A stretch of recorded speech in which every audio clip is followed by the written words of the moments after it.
인사하겠습니다. 잘 되고 있습니다. 행복합니다. 네, 한 번 더 좌우로 인사할까요? 당신이 역사의 주역입니다. 네, 우리 큐티로 여호수아서를 하고 있죠.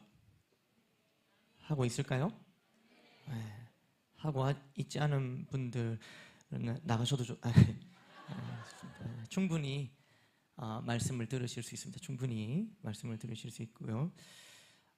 오늘 본문 바로 앞에는 어떤 이야기가 나오냐면 이제 여호수아가 가나안 땅에 정탐꾼을 보내는 이야기가 앞에 나옵니다. 그러니까 여호수아도 정탐꾼 출신이죠. 여호수아가 원래 원조 정탐꾼입니다. 근데 이제 그가 이제 리더가 돼서 정탐꾼을 또 보내고 있습니다. 그러니까 이전에 보니까 정탐꾼을 많이 보내봐야 좋았어요? 안 좋았어요? 안 좋았어요. 결과가 안 좋았어요. 그래서 결국 2명이면 충분하다 해서 이번에 여호수아는 딱 2명만 보냅니다. 그러니까 이 정탐꾼을 보내는 이유는 갈지 말지가 아니에요. 이렇게 한번 들여다보고 좀 괜찮으면 가고 아니면 안 가고 이게 갈지 말지 그거를 알려고 보낸 게 아니라 가려고 보낸 정탐입니다. 그리고 거기 보내보니까 이제 그들이 두려워하고 있다는 것을 이제 라합을 통해 정탐꾼들이 듣고 전했죠. 그 다음에 이제 오늘 본문이에요. 그러니까 라합을 통해서 들어보니까 가나안 여기 사람들이 지금 이스라엘 백성들을 두려워하고 있다는 소식을 듣게 됐습니다. 그러니까 바로 행동을 이제 취하고 있죠. 1절 한번 볼까요? 3장 1절 한번 읽어보겠습니다. 시작. 또 여호수아가 아침에 일찍이 일어나서 그와 모든 이스라엘 자손들과 더불어 시딤에서 요단에 이르러 건너가기 전에 거기서 유숙하니라. 이렇게 나옵니다. 그러니까 시딤이라는 곳에 머물러 있다가 지금 이제 요단을 건너기까지 요단강 직전까지 나아갔다 이렇게 표현되어 있습니다. 거의 한 12km 정도가 되는데 그러니까 여기는 이제 요단강 건너는 그러니까 요단강이 이렇게 길게 있다면 거의 이렇게 하류 끝부분에 지금 머물러 있다고 보시면 됩니다. 그래서 여기는 어떤 강이냐면 강폭이 한 20m에서 30m 그러니까 그렇게 넓지 않은 강입니다. 20m에서 30m 그러니까 수영 좀 하시는 분들은 뭐 이렇게 하나 둘 셋 하면은 20m씩 가시잖아요? 아닙니까? 하여튼 이런 정도 20에서 30m 수심은 1m에서 3m 평균 수심. 깊어요? 안 깊어요? 그러니까 물론 누군가에게는 깊을 수 있어요. 3m면 뭐 다들 이렇게 발만 조금만 들어도 뭐 충분하지 않습니까? 네, 이렇게 그렇습니다. 네, 저 고민을 많이 해서 저 정확하게 적었습니다. 3m면 다들 까치발 조금만 들면 되는 정도의 높이. 그러니까 이게 결론적으로 1m에서 3m. 그러니까 그렇게까지 깊은 강이 아니고 그렇게까지 강폭이 넓은 강이 아니다 이렇게 생각하시면 됩니다. 그러니까 이 강을 앞두고 이제 대기하는 거죠. 그리고 이제 때가 돼서 온 백성들에게 이렇게 메시지를 딱 전달하는데 3절 메시지입니다. 읽어볼까요? 시작. 백성에게 명령하여 이르되 너희는 레위 사람 제사장들이 너희 하나님 여호와의 언약궤 매는 것을 보거든 너희가 있는 곳을 떠나 그러니까 뭘 따르라고 하고 있어요? 여호와의 언약궤를 따르라고 하고 있어요. 여호와의 언약궤를 따르라. 여호와의 언약궤는 뭐를 상징합니까? 하나님의 임재를 상징합니다. 하나님의 임재.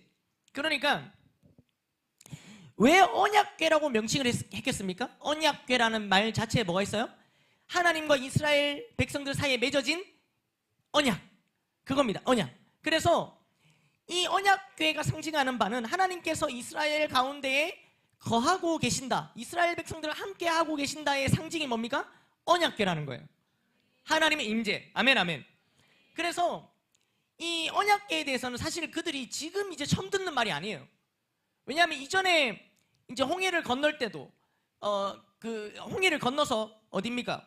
광야 생활할 때 그때 이미 이 언약궤에 대한 중요성은 이미 그때 다 알고 있었습니다. 그래서 광야 40년을 이동할 때 이제 진을 치고 머물 때 항상 언약궤는 이스라엘 백성들 가장 가운데 중심에 언약궤를 두고, 그래서 이게 뭡니까? 하나님 중심, 말씀 중심으로 그들이 그 광야 생활을 지내왔다는 거죠. 아멘.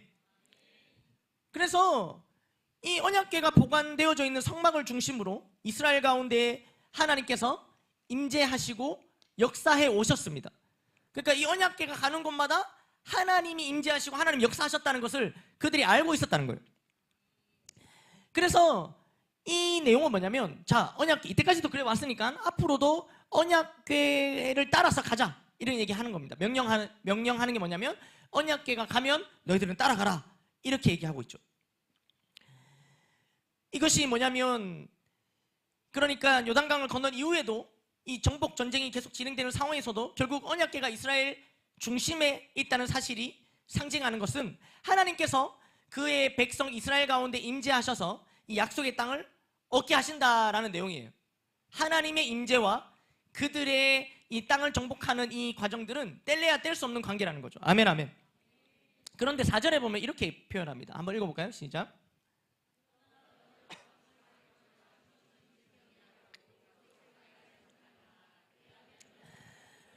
너희가 이전에 이 길을 지나보지 못하였음이니라 하니라. 자, 근데 이제 거리를 두라고 하는데 얼마나 돌아야 합니까?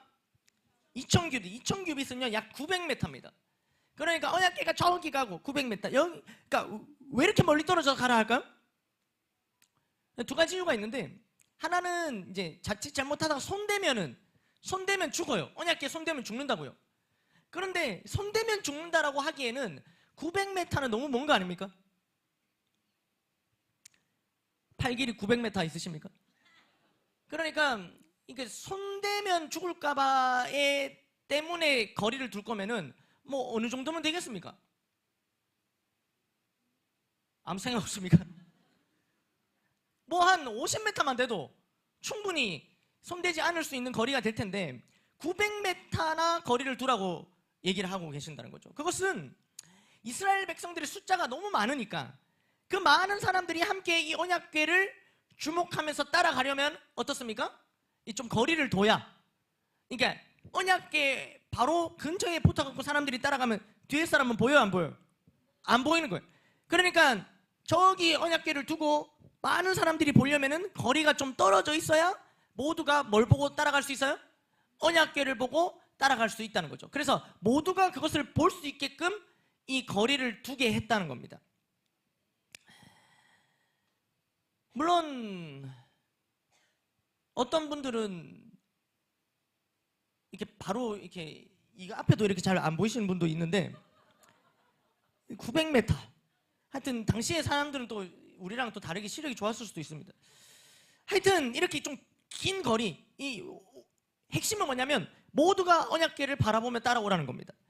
그러면서 그 이유를 이렇게 또 4절 하반절에 표현하고 있죠. 그리하면 너희가 행할 길을 알리니. 그러니까 이게 뭔 말이에요? 이게 그 말이죠. 그러니까 언약궤를 보고 따라오라는 거예요. 거리가 떨어져야 너희가 행할 길을 언약궤가 가는 곳마다 이렇게 보고 따라갈 수 있게 되는 거죠. 하나님의 임재를 상징하는 언약궤. 하나님이 먼저 가시고 우리는 따라가는 겁니다. 하나님과 동행한다라고 표현했을 때 하나님과 나란히 걷는 게 아니죠. 하나님과의 동행은 뭘 뜻합니까? 하나님이 먼저 가시고 우리가 따라가는 겁니다. 언제나 항상 하나님이 먼저 가시고 우리는 따라가는 겁니다. 언제나 항상 하나님이 먼저 가시고 우리는 옆으로 가고, 이게 아닙니다. 그러니까 따라가는 거. 그러니까 따라가지 않고 앞서가니까 항상 문제가 생깁니다. 그래서 예수님을 따라갔던 제자들, 예수님을 따라갔던 베드로도 예수님 앞에 서죠. 그러니까 예수님 따라가야 되는데, 뒤에 따라가야 되는데 예수님 앞에 서니까 예수님 뭐라 하십니까? 사탄아 뒤로 물러서라, 이렇게 말씀하시지 않습니까? 앞서가면 안 됩니다. 따라가야 합니다. 아멘, 아멘. 그래서 언약궤에 눈을 고정시키고 따라갔던 것처럼 우리도 하나님의 말씀에 우리의 시선을 고정시킬 때 하나님께서 가르쳐 주시는 길을 알게 되고 믿음으로 그 길을 따라갈 수 있게 되는 겁니다. 특별히 또 이렇게 말씀하시는데 4절에 보면 너희가 이전에 이 길을 지나보지 못하였음이니라, 이렇게 말씀하시는 거예요. 그러니까 왜 길을 알려주시는 하나님이 필요할까요? 당시에 내비게이션이 없었기 때문입니까? 왜 길을 알려주신 하나님이 왜 필요합니까? 여러분, 이 이스라엘 백성들은 지난날 얼마나 많은 길을 걸어왔습니까? 길이 막혀있는 홍해도 건너고 길이 없는 광야도 지나왔어요. 그러니까 이스라엘 백성들은 진짜로 많은 길들을 다 헤치고 넘고 왔다는 거예요. 물론 모두 하나님께서 인도해 주셔서 걸어왔지만 그들 나름대로는 불가능하고 또 어려워 보이는 길들을 걸어왔기 때문에 이제 가나안 땅은 길이 보여요, 안 보여요? 보여요. 바로 앞에 가나안이 보이고 요 강 건너면 가나안이에요. 더 이상 뭐 오른쪽으로 가냐 왼쪽으로 가냐 필요 없어요. 길이 다 보인단 말이에요. 이제는 광야가 아니에요. 그런데도 왜 길을 알려주시는 하나님을 필요로 하는가 말이죠. 이쯤 되면 그들은 이렇게 말할 수 있겠죠. 우리도 이 불가능해 보이는 길, 또 길이 없는 것도 우리 다 이렇게, 사실은 내 인생을 돌아보면 그런 분들이 있습니다. 참 내 인생 한번 얘기를 들려줄까 이러면서 1955년 막 이렇게 해갖고, 그러니까 뭐 인생 풍파, 뭐 길, 뭐 모든 그런 여러 가지 어려움들 다 겪고 왔다는 거예요. 그러나 하나님께서 말씀하시는 바가 뭡니까? 너희가 이전에 이 길을 지나보지 못하였음이니라, 이렇게 표현하는 거예요. 이전에 어떤 길을 돌파해 왔던 간에 오늘 내 앞에 이 길은 가보지 못한 길이라는 거예요. 이전에 어떤 문제를 다 뛰어넘어 왔든, 세상 풍파 역경 다 건너왔든, 오늘 내 앞에 있는 이 길은 뭡니까? 이전에 한번 경험했던 길입니까? 아닙니까? 아니라는 거예요. 오늘 내 앞에 이 길은 가보지 못한 길입니다. 그러하기에 우리가 행할 길을 알려주시는 하나님이, 하나님의 말씀이 우리에게는 오늘도 절대적으로 필요한 겁니다. 그래서 오늘도 하나님 말씀의 시선을 고정하기 위해서 오후 열정 예배 자리에 여기서 선포되는 말씀에 귀 기울이고 또 시선을 고정하고 계신 거 아니겠습니까? 네. 그러니까 언약궤를 바라보듯이, 언약궤의 시선을 고정하듯이, 그러니까 여러분들도 말씀에 충실하면서 이렇게 말씀에 2000규빗이나 거리를 두라 이렇게 말씀하셔갖고 저기 끝에 가신 분들은, 그죠? 거리 이렇게 좀 두면서 혹시나, 하여튼간에 그렇습니다. 그리고 하나님께서 여호수아에게 이어서 계속 말씀하시는 거예요. 7절 8절 한번 읽어볼까요? 시작. 여호와께서 여호수아에게 이르시되 내가 오늘부터 시작하여 너를 온 이스라엘의 목전에서 크게 하여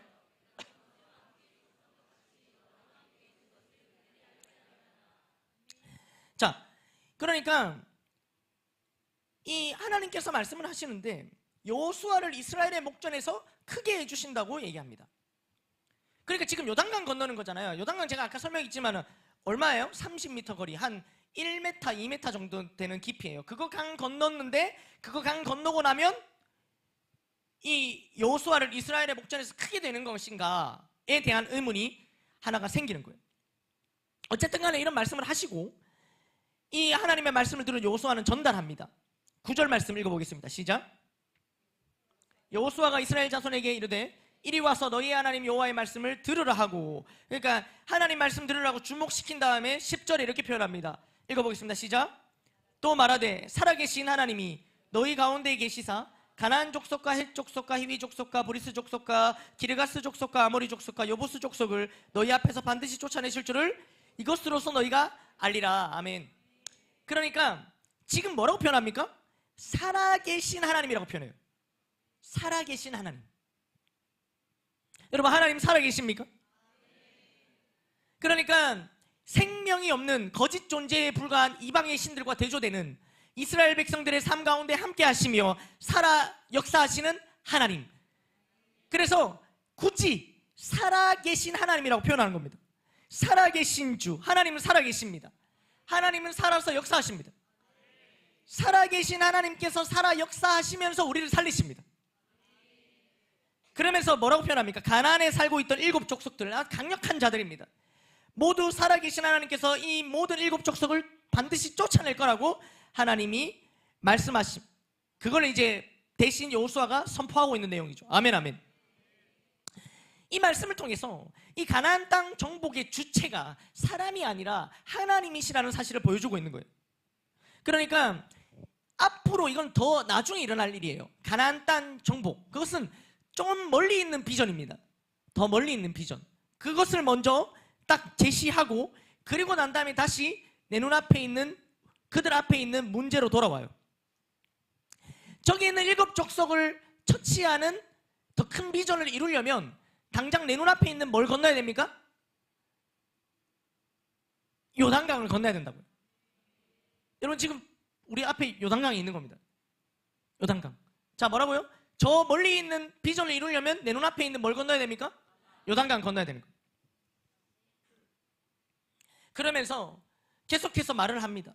그런데 좀 뭔가 특이한 말을 하는데요. 13절 말씀 한번 볼까요? 13절 읽어보겠습니다. 시작.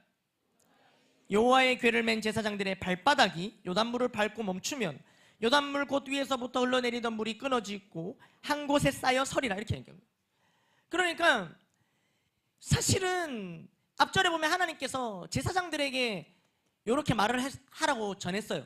그러니까 제사장들에게 말해서 언약궤 메고 요단강에 발을 내디려라, 요거 전하라고 전했어요. 그런데 여호수아는 지금 백성들 전체에게 명령을 합니다.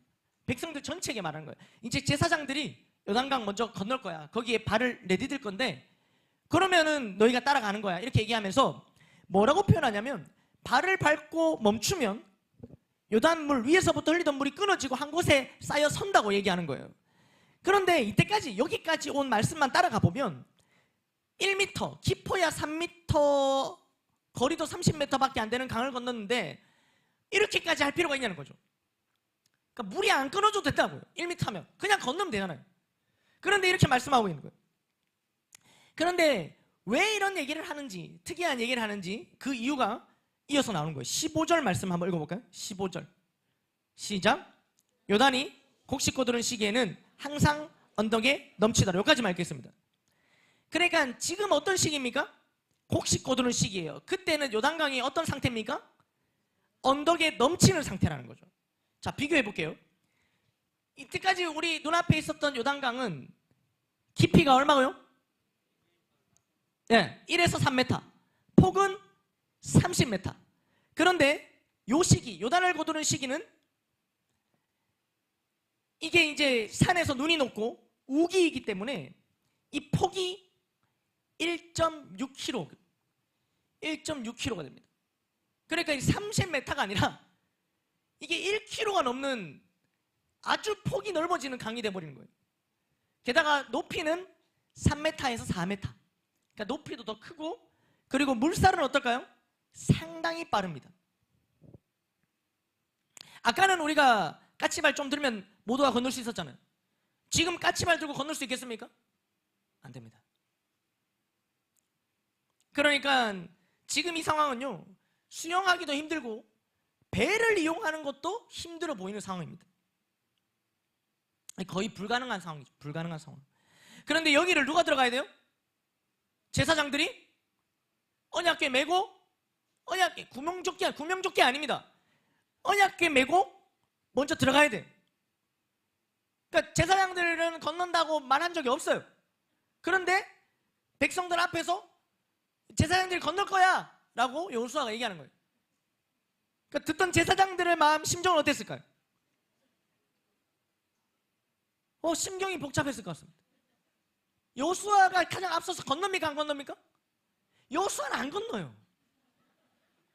너희가 건널 거야. 그런데 지금 상태가 어떻다고요? 우리 눈앞에 지금 어떻다고요? 상상해 봅시다. 우리 눈앞에 몇 미터? 3, 4미터. 요 정도 되겠죠? 아닙니까? 요 정도. 오케이. 그러니까 요 정도 되는데 이게 넓이는 어떻습니까? 1.6km. 그러니까 이게 거의 끝이 안 보이는 거죠. 이게 쫙 이런. 그게 거기에 뭘 해야 돼 지금? 거기에 발을 내딛어야 돼요. 여러분, 그 물살도 잔잔한 이게 아니에요. 이게 여러분 이렇게 비 많이 올 때, 이렇게 홍수 났을 때 다리 위에 올라가서 물 구경해 보신 적 있습니까? 그 정말 시간 금방 갑니다. 물 구경하면은 1시간씩 갑니다. 막 다 떼내려옵니다. 막 나중에 막 나무 이런 거, 나중에 돼지 이런 거 떠내려옵니다. 그러니까 거기에 발 담글 수 있겠냔 말입니다. 이게 여러분 이게 쉽지 않습니다. 근데 그렇게 하라는 거예요. 13절 한번 볼까요? 13절 이렇게 얘기한 거예요. 13절 시작. 온 땅의 주 여호와의 궤를 맨 제사장들의 발바닥이 요단물을 밟고 멈추면 끊어지고 한 곳에 쌓여 서리라. 이렇게 된 거예요. 자, 발바닥이 요단물을 밟아야 되는 거예요. 보통 보면 어떻습니까? 어떻게 상상할 때 그런 급류에 거기에 발바닥을 닿으면 흘러내리던 물이 끊어지기는커녕 그냥 삽시간에 그냥 쓸려 내려가겠죠. 그러니까 다른 백성들 눈에 귀에는 이게 들렸을 거예요. 아, 그러면 흘러내리던 물이 끊어지고 한 곳에 쌓여 서리라. 백성들은 할렐루야, 아멘 이렇게 여기에 집중을 하는데 제사장들은 어디에 꽂혀요? 내 발바닥이 저기에 밟아야 되는 거에 꽂혀 있는 겁니다. 내 발바닥으로 저기 밟아야 되는 거예요. 아니 뭐 여기가 늘 이런 곳이라면 모를까? 여러분, 여기는 원래 이런 곳입니까? 여기 원래 이런 곳이 아니에요. 그런데 지금 하필이면 왜 가장 수위가 높을 때 왜 지금입니까? 라는 말을 안 할 수가 없는 거예요. 왜 지금입니까? 조금만 기다리면 물살이 약해지기도 하고 수위도 내려가고 강폭도 좁아지고 조금만 더 기다리면 그냥 다 같이 손잡고 건널 수 있는데 왜 지금 근데 하나님께서는 지금 건너라고 하시는 거예요. 그러니까 그 제사장들 아니 여호수아님 잠깐, 그러니까 우리가 안 건너겠다는 게 아니에요. 건너겠다고. 근데 왜 지금이냐는 거예요. 앞을 가로막은 큰 물. 그러니까 앞을 가로막은 큰 물 하면 무슨 사건이 또 떠오릅니까? 홍해가 떠오르죠. 홍해. 그러니까 홍해를 건널 때는 그들은 어땠을까요? 홍해를 건넜을 때는 한번 상상해 봅시다. 홍해 건널 때 뒤에는 누가 쫓아오고 있어요? 애굽 병사들이 마차를 타고 쫓아와요. 앞에는 뭐가 가로막고 있어요? 홍해가 가로막고 있어요. 자, 이 상황이 그러니까 지금은 어때요? 지금 여기 요단강에서는 지금 말고 좀 나중에 건너면 안 됩니까? 이런 느낌이라면 홍해 앞에서는 어떻습니까? 지금 말고 좀 나중에 건너 이런 마음입니까? 아니면 빨리요 이런 느낌입니까? 빨리 뭐 하십니까? 배를 주시든가 뭐 어쩌시든가 빨리 이 홍해를 건너게 해주시든가 이게 아닙니까? 이겁니다. 왜 그럴까요? 왜 이게 다릅니까? 이건 생명 문제예요. 생명 문제. 그러니까 영적으로 의미로 볼 때 출애굽은 구원의 사건이거든요. 우리의 영혼의 생명이 구원받는 사건이 바로 홍해 사건이에요. 이건 생명 문제입니다. 건너면 살고 건너지 않으면 죽는 거예요. 그러니까 간절하죠. 조금이라도 빨리 건넜으면 합니다. 그런데 요단강 건너는 건 어떤 문제일까요? 요단강 지금 뒤에 누가 쫓아옵니까? 아무도 안 쫓아와요. 심지어 그들이 서 있던 요단 동편은요 이미 자기들이 뭐예요? 점령했어요. 거기에 강력한 왕들을 다 물리치고 자기들 땅이 됐어요. 그러니까 건너는 게 안전합니까? 안 건너는 게 안전합니까? 안 건너는 게 안전해 보여요. 지금 안 건너도 된단 말이에요. 생명은 이미 얻었기 때문에 건너가지 않더라도 죽는 문제가 아니에요. 이것은 사명의 문제라는 거죠. 앞에 것은 홍해는 생명 문제라면 지금 요단강은 사명 문제입니다. 안 한다고 죽는 게 아니에요. 홍해 앞에서와 요단강 앞에서 비슷한 듯 하지만 달라요. 근데 결정적으로 다른 부분은 뭐냐면 홍해는 갈라지고 건넜습니까? 건너니까 갈라졌습니까? 홍해는 갈라지고 난 다음에 건넜어요. 자, 요단강은 지금 어떻게 됩니까? 갈라지고 난 다음에 건넙니까? 건너야 갈라집니까? 건너야 갈라지는 거예요.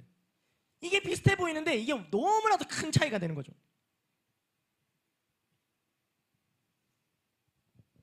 우리는 끊임없이 하나님께 이렇게 요청할 때가 많아요. 하나님, 이거 이렇게 해서 이걸 보여주시면 제가 이렇게 하겠습니다. 하나님, 이거 보여주시면, 하나님 이걸 이루어주시면 제가 이렇게 하겠습니다. 하나님이 기적을 보여주시면 제가 그렇게 하겠습니다. 그러니까 간단하게 설명해서 하나님 홍해를 갈라주시면 건너겠습니다. 에 대한 기도나 우리의 바람들이 상당히 많습니다. 하나님, 이번에 수능에서 어떤 대학 합격하면 제가 막 하여튼 20대부터 다 그냥 하나님 달라는 1년, 2년 다 드리겠습니다. 라는 식의 기적을 보여주시면 믿겠다고 하는 거예요. 물론 홍해는 기적을 보여주심으로 그들이 하나님을 믿고 구원받은 사건이 홍해를 건넌 사건이에요. 그러나 그렇게 믿음을 가지게 되었다면 이제는 믿음으로 행하여 기적을 체험할 때가 된 거예요. 그러니까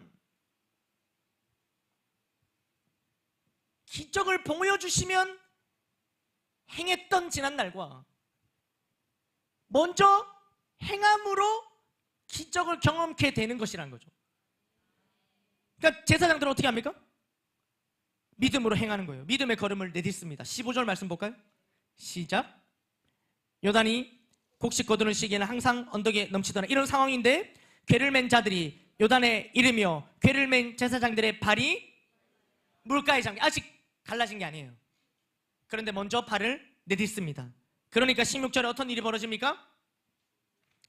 곧 위에서부터 요단에 이르며 궤를 어떻게 됩니까? 사르다니로 변두리 일어나 한 곳에 쌓이고 아라바의 바다 여미로 향하여 흘러가는 물은 온전히 끊어짐에, 그러니까 물이 아까 말씀해 주신 대로 쌓이고 흘러내리던 물이 끊어졌죠? 그 다음에 17절은 더 큰 감동의 구절입니다. 17절 읽어볼까요? 시작. 여호와의 언약궤를 맨 제사장들은 요단 가운데 마른 땅에 굳게 섰고 그 모든 백성이 요단을 건너기를 마칠 때까지 모든 백성은 그 마른 땅으로, 아멘. 뭐라고 표현한 거예요? 그들 제사장들이 어디에 섰어요? 지금 마른 땅에 섰어요. 마른 땅이었어요? 아니었어요? 마른 땅이 아니었어요. 마른 땅은커녕 흘러넘치는, 급류로 흘러넘치는 그런 땅이었다는 거죠. 그런데 그들은 지금 어디 서 있습니까? 마른 땅에 서 있어요. 그리고 어떻습니까? 그 모든 백성이 요단을 건너기를 마칠 때까지 모든 이스라엘은 어디로 건넜어요? 그 마른 땅으로 건너갔더라. 이렇게. 아멘, 아멘. 마른 땅이라고 표현한 것은요, 이게 단순한 자연현상이 아니라는 겁니다. 하나님께서는 범람하던 강을 마른 땅이 되게 하셨어요. 홍해처럼 말이에요. 그러나 홍해는 아까도 말씀드렸지만 기적이 믿음을 만들었다면 요단강은 어떻습니까? 믿음이 기적을 만든 사건이 된 겁니다. 아멘, 아멘. 생명 문제는 하나님의 전적인 은혜로 믿음과 구원을 선물로 받아서 우리의 생명 문제는 해결되었습니다. 우리가 한 게 있습니까? 우리가 구원받기 위해서 우리가 한 것이 있습니까? 아무것도 없어요. 지난날 우리를 찾아오신 하나님, 나 같은 자가 하나님을 믿고 받은 것 다 뭡니까? 이게 기적입니다. 여러분, 홍해를 건넌 기적만큼 더 큰 기적이 내가 지금 하나님을 믿고 있는 게 기적이라는 거예요. 아멘, 아멘. 이 기적으로 우리는, 이 기적을 통해 하나님께서 우리에게 믿음을 주셨고 이 믿음으로 우리는 나아가게 된 거죠. 그런 우리 앞에 생명 문제는 해결되었지만 우리 앞에 뭐가 놓여집니까? 사명 문제가 남겨집니다. 이스라엘을 향한 하나님의 이 구원의 섭리는요, 단순히 애굽의 이 노예 상태에서 그들을 이끌어내는 것으로 끝나는 게 아니었어요. 그게 목적이 아니었어요. 하나님께서 그들을 출애굽시키고 40년 이 광야에서 연단하신 이유, 그것은 뭘까요? 그것은 그 옛날 아브라함에게 약속으로 주셨던 가나안 땅, 그 땅을 그들에게 주어 거기서 하나님 나라를 이루어 가시고자 함이었다는 거예요. 아멘, 아멘. 그러니까 처음부터, 그러니까 홍해 문제, 생명 문제를 해결해 주신 그 처음의 이유와 목적과 그 계획이 무엇이었습니까? 그 다음에 이 가나안 땅 정복이라는 사명을 이루게 하시려고 생명 문제를 해결해 주셨다는 거예요. 그러니까 그냥 단순히 그들 너희 노예로 사니까 힘들지, 노예 해방, 이게 목적이 아니라 그 이유가 있었다는 거예요. 아멘, 아멘. 여러분, 우리에게도 사명이 주어져 있지 않습니까? 영원 구원과 재생산 아니겠습니까? 아멘, 아멘. 근데 쉽습니까? 쉽지 않아요. 이 사명을 이루러 가는 걸음이 쉽지 않아요. 행복 모임 100지 정도 참 행복한 사역이지만 쉽지만은 않습니다. 그 제가 지난 이번에 제가 제자학교 훈련을 받고 있는데 제자학교 때 이제 그 핵심 그 과중에 하나 그 백지전도가 있습니다. 백지전도를 제가 배웠어요. 백지전도 실습이 강사 특별과제로 나오지 않습니까? 근데 저도 이걸 강사 특별과제를 또 강사로서 내기도 하기 때문에 이 과제를 받았을 때 이것을 해야 되겠다는 이 마음이 꼭 그래서는 아니지만 과제니까 해야겠죠. 그런데 제가 이제 토요일 날 훈련을 받습니다. 근데 이제 금요일 날 제가 뭐가 있었냐면 이제 우리 단기 선교사 우리 분들 우리 예비 단기 선교사 세 분 최종 면접이 있어서 이제 부산에 이렇게 차로 운전을 해서 데리러 갔습니다. 저번에도 제가 지난 기수도 제가 그렇게 했었는데 그러면 이제 면접 보는 동안 저는 뭐 하겠습니까? 저는 그냥 기사입니다. 그래서 기사는 뭐 합니까? 그냥 뭐 대기하는 겁니다. 언제까지? 마칠 때까지. 그래서 또 이번 기수는 그래도 가면서 저랑 또 같이 밥은 먹어줬는데 지난번 기수는 자기들끼리 밥 먹는다고 하여튼 진짜 기사만 했습니다.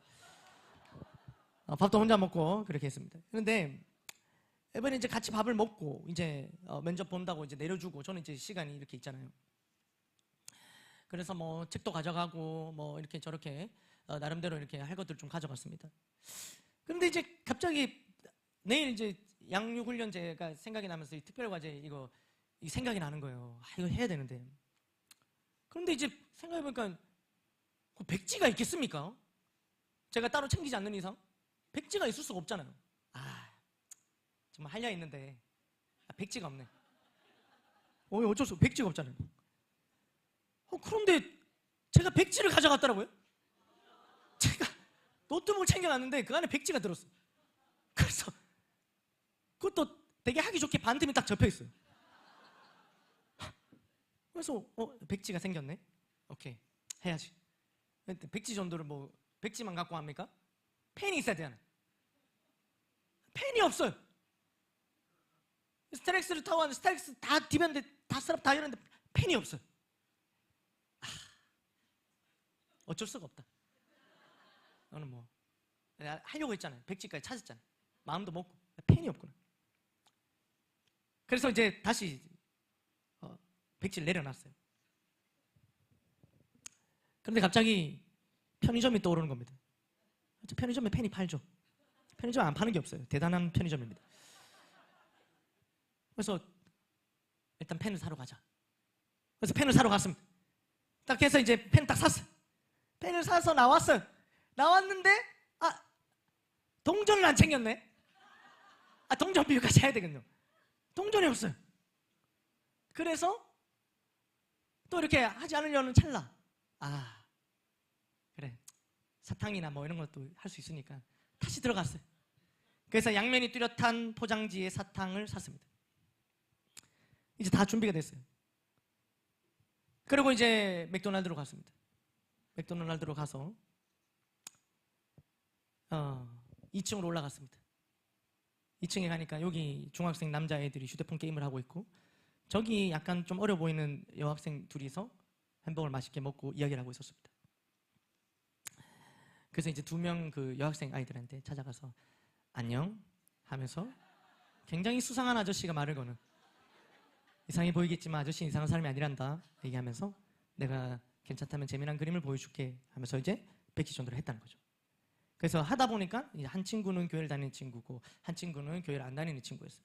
그래서 같이 영접기도 하고 그래서 이제 여기 있는 친구 교회에 한번 나가보라 하고 그렇게 마치고 돌아왔습니다. 그러니까 제가 그 중에 계속 이런 생각이 드는 거예요. 그러니까 가나안 땅을 점령하려고 하는데 왜 하필 지금 강이 넘칩니까? 아니면 강이 넘치는데 왜 하필 지금 점령하려고 거기를 건너가라고 합니까? 그러니까 저는 치면은 백지전도 하려고 하는데 왜 펜이 없는 걸까요? 아니면 펜도 없는데 왜 하필 지금 백지전도를 하려고 하는 걸까요? 어렵습니까? 그게 그 말이 아니라 이게 다른 거예요. 그러니까 제가 중심이 어디에 있었냐는 거예요. 이거 하려고 했는데 뭐가 없는 건지 아니면 없는데 말라고 하려 하는지 이게 자꾸 이 두 가지 마음이 왔다 갔다 하는 겁니다. 만약에 정말 하려고 하는데 뭔가가 없었다면 그것은 아까 제가 했던 것처럼 그것을 구하면 되는 거예요. 챙기면 되는 거예요. 아멘 아멘.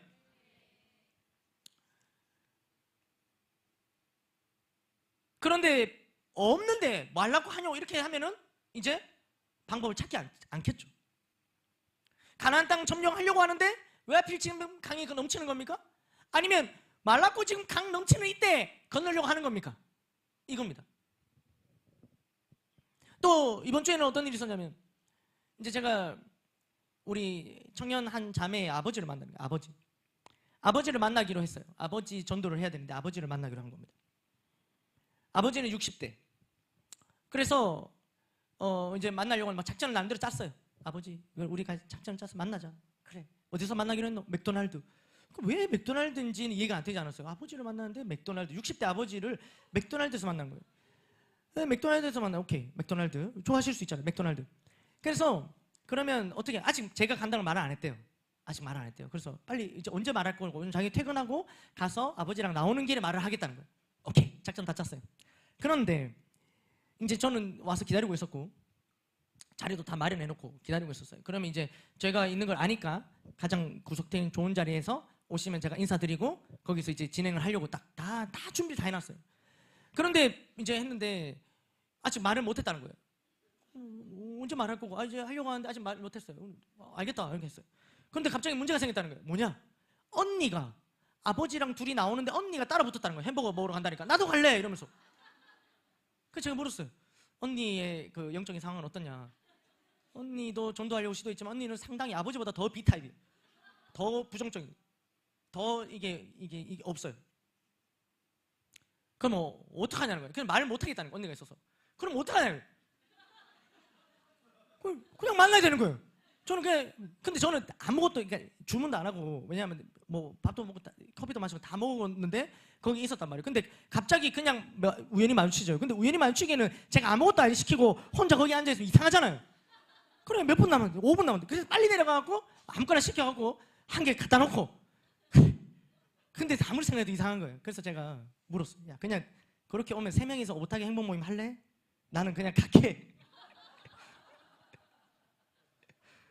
그래도 이제 거기까지 왔는데 그냥 이제 만나보자 부딪혀 봅시다 이렇게 얘기한 거예요. 그러면 이제 제가 2층에 있으니까 올라오면 자연스럽게 올라오면 하면서 안녕하세요 이러면서 이제 이게 진행하려고 작전을 다 짰어요. 그런데 자기 혼자 같이 오면 같이 인사를 했는데 지 혼자 먼저 빡 올라온 거예요. 지 혼자 나랑 이렇게 하고 저 화장실 가고 뒤늦게 뒷타이밍에 아버지랑 언니가 올라오는 거예요. 그럼 뭐 우리 그때 인사를 할 수가 없잖아요. 그래서 저는 일어나 다시 앉았어요. 그래갖고 다시 막 뭐 하는 척. 하자마자 그래 그럼 네가 화장실 나오면서 아는 척해서 만나갖고 인사를 하자. 근데 이걸 안 봐요 카톡을 얘가. 그래서 그냥 나와갖고 햄버거 시키고 저는 계속 앉아있고 그래 그러면 오케이 좋다. 그러면 햄버거를 가지러 갔다가 내려올 테니까 그때 아는 척하자. 오케이. 그래서 이제 햄버거 갖고 계단 올라올 때 제가 이제 번뜩 일어나서 이렇게 하면서 그래가 제가 이제 아버님 있는 그 테이블로 갔어요. 근데 아버님이 웃겨. 바로 아버님이 아유 안녕하세요 여기 앉으세요 하면서 왜 아까부터 저기 앉아 계시고 저기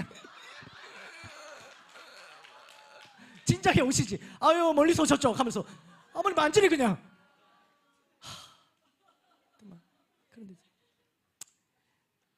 그래서 햄버거 이렇게 놓고 저한테도 햄버거 자꾸 먹으러 가시는데 저는 배가 불러서 못 먹겠어요. 그래서 감자튀김 먹겠습니다 하면서 얘기하는데 하여튼 이렇게 얘기를 길게 했어요. 근데 제가 이 얘기하는 동안 정말 놀라운 사실은 3명이 햄버거 3개를 시켰는데 3명 다 햄버거 포장지를 뜯질 않는 거예요.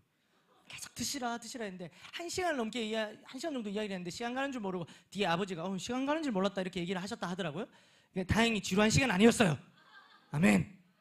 근데 좋은 관계를 계속 이어가야 되는데 하여튼 햄버거를 다 식어 빠져갖고 집에 가서 데워 먹어야 된다 하시면서 그렇게 하셨는데 그러니까 이런 상황들이 펼쳐진다는 거예요. 하나님 주신 어떤 사명을 감당하러 가는데 이런 우리가 예기치 못한 또 쉽지 않은 상황들이 펼쳐집니까? 안 펼쳐집니까? 펼쳐져요. 그러니까 왜 하필 지금 이때 언니가 간다고 한 거예요. 그 언니는 진짜 처음부터 끝까지 표정이 안 좋았어요. 정말로 계속 감자튀김 막 계속.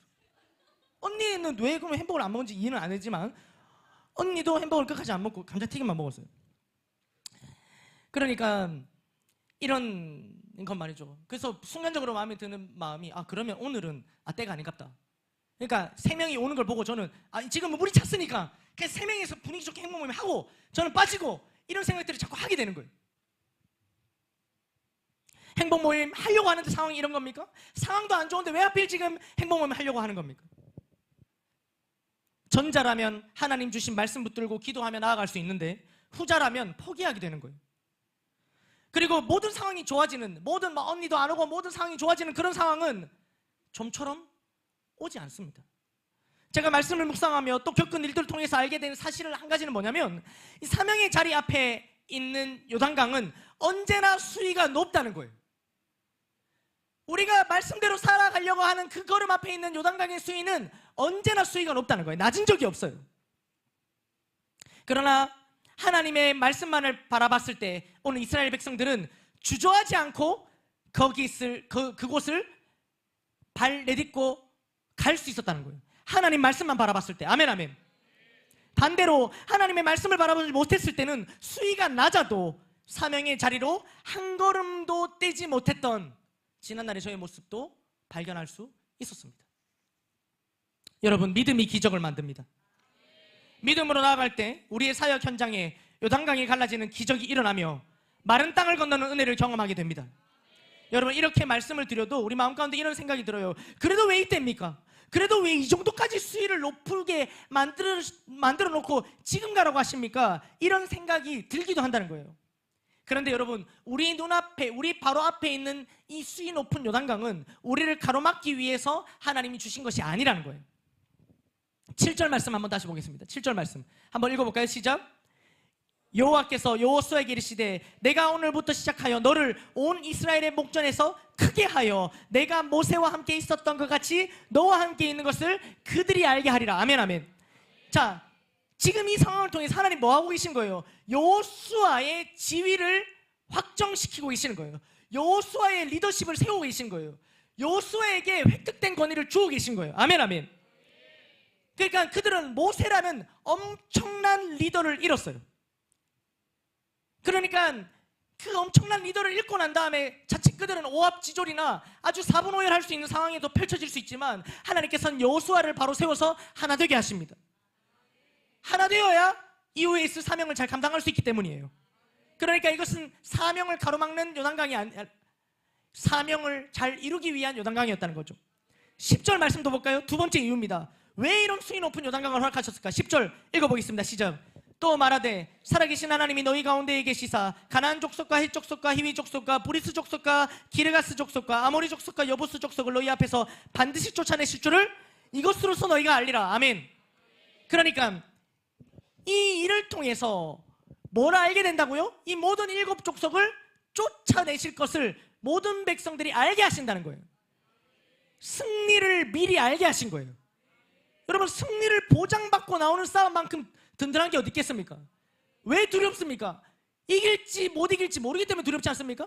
그런데 이것을 통해서 승리를 확정시켜 주신 거예요. 아멘 아멘.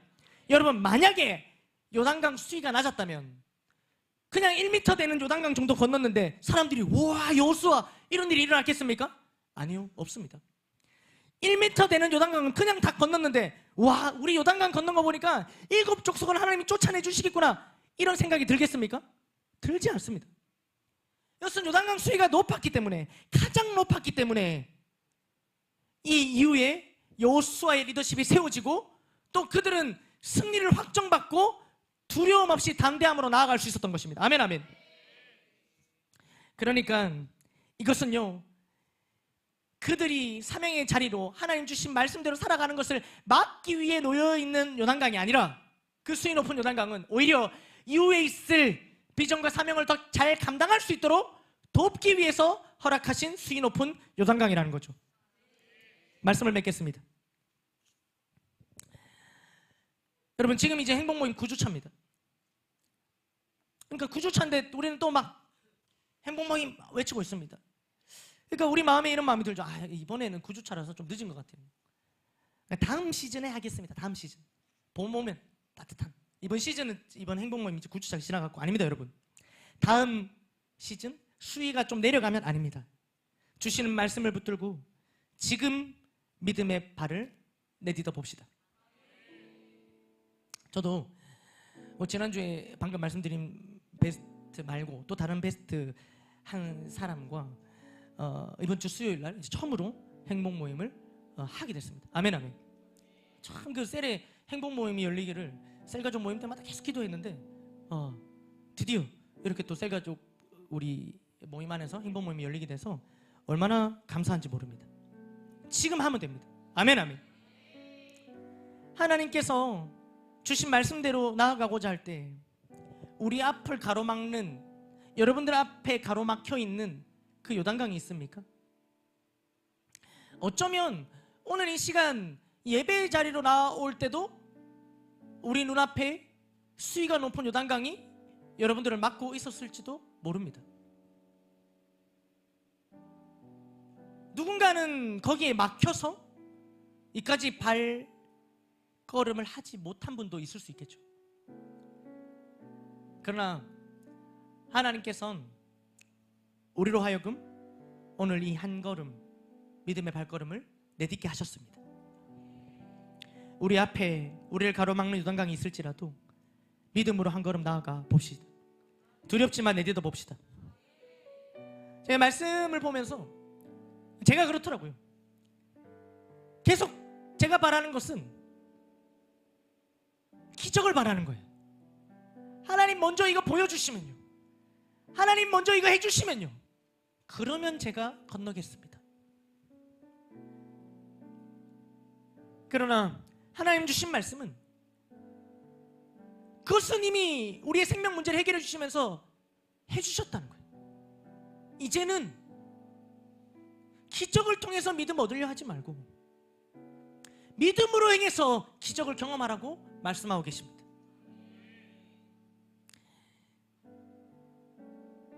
기적이 일어나기만 바라지 말고 이미 우리에게 영혼 구원의 기적을 행하신 하나님 앞으로 이미 믿음을 주신 하나님 앞에 주신 믿음 가지고 나아가 봅시다. 이 당장은 눈앞에 있는 이 수위 높은 요단강이 이해가 되지 않을 수 있어요. 그러나 이 이유, 우리의 믿음의 걸음 이유, 더 큰 유익이, 더 크신 하나님의 뜻이 있음을 기대하고 확신하며 내딛어 봅시다. 그래서 어떻게 하면 구원받을 수 있을까 해서 머무르는 신앙이 아닌 어떻게 하면 사명을 이루며 살 수 있을까까지 나아가는 신앙의 사람들이 됩시다.